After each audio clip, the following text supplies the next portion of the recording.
In the words of Franz Kafka, "I couldn't find the food I liked. If I had found it, believe me, I would have made no fuss and stuffed myself like you or anyone else." Welcome to the world of A Hunger Artist, a masterpiece penned by the enigmatic Franz Kafka.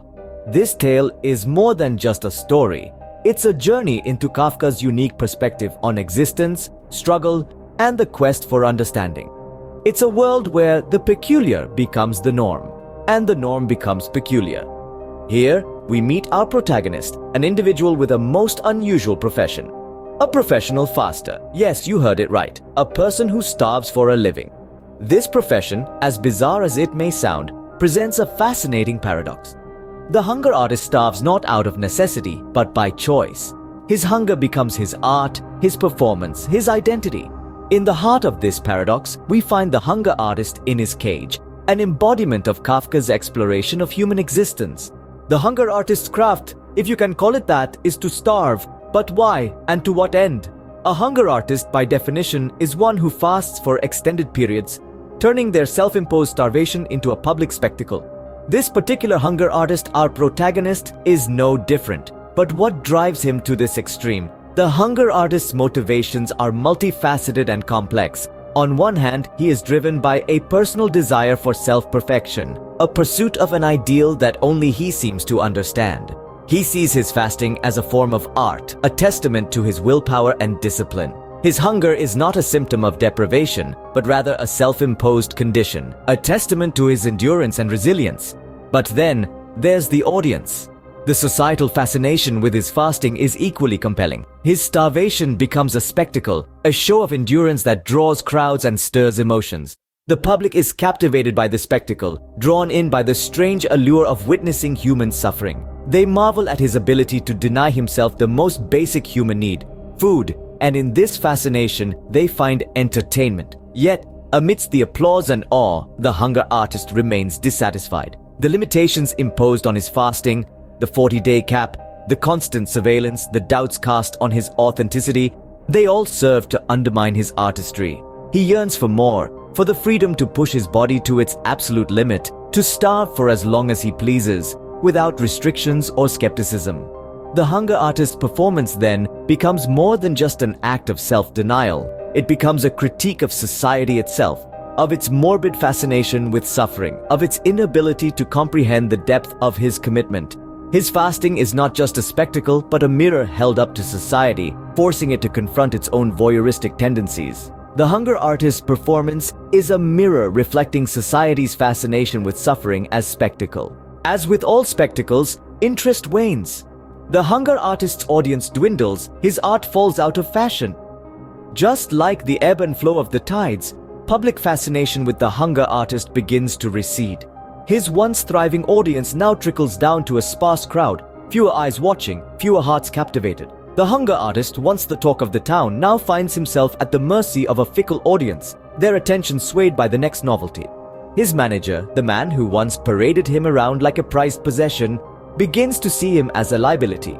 He is no longer the golden goose, the spectacle that drew the crowds. The manager's gaze shifts, his attention diverted to more profitable ventures, leaving the hunger artist to his own devices. The ties that bound them together, once strong and unbreakable, now start to fray, eventually snapping, leaving the artist to fend for himself. In the hustle and bustle of life, the hunger artist is forgotten. He is relegated to the sidelines, confined to a circus where he is but an afterthought.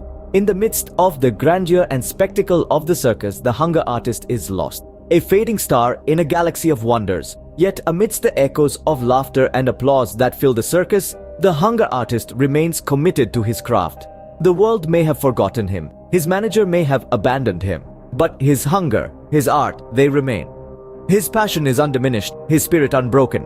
He continues to starve, not for the applause, not for the recognition, but for the pure, unadulterated love of his art. His body may be weak, his spirit may be battered, but his resolve is ironclad. He continues on his path, starves himself not out of necessity, but out of choice. He is the hunger artist, his hunger his canvas, his starvation his masterpiece. Even in his isolation, the hunger artist remains true to his art, his hunger, his existential quest. In the end, the hunger artist is discovered on the brink of death. his final words revealing a profound truth. This truth, however, is a bitter pill to swallow. The artist, in his final breaths, confesses that he starved himself not out of a grand artistic principle, but simply because he could never find food that he liked. His starvation, once seen as a spectacle of dedication and discipline, unravels as a mere symptom of his personal dissatisfaction. As the hunger artist fades away, his cage is not left empty for long. It becomes the new home of a voracious panther, a creature that embodies the very opposite of the artist. The panther devours with gusto, a stark contrast to the artist's rejection of sustenance. It's a creature of instinct, thriving on its natural predation, living life to the fullest in its own way. The juxtaposition of the hunger artist's self-imposed starvation and the panther's uninhibited indulgence is a striking one. It offers a glimpse into Kafka's exploration of human existence and struggle. The hunger artist starves himself in search of some elusive satisfaction, a quest that ultimately leads to his demise. The panther, on the other hand, does not question its existence or its desires. It merely exists, a creature of the present, unburdened by introspection or dissatisfaction. In the hunger artist's demise, Kafka leaves us with a haunting exploration of human existence, struggle, and the quest for understanding. A hunger artist is not just a story, it's a parable. It encapsulates themes of existentialism, exhibiting Kafka's critique of a society obsessed with spectacle, yet blind to true suffering. The story presents paradoxes, such as the artist's hunger for both food and recognition, ultimately leading to his desolation.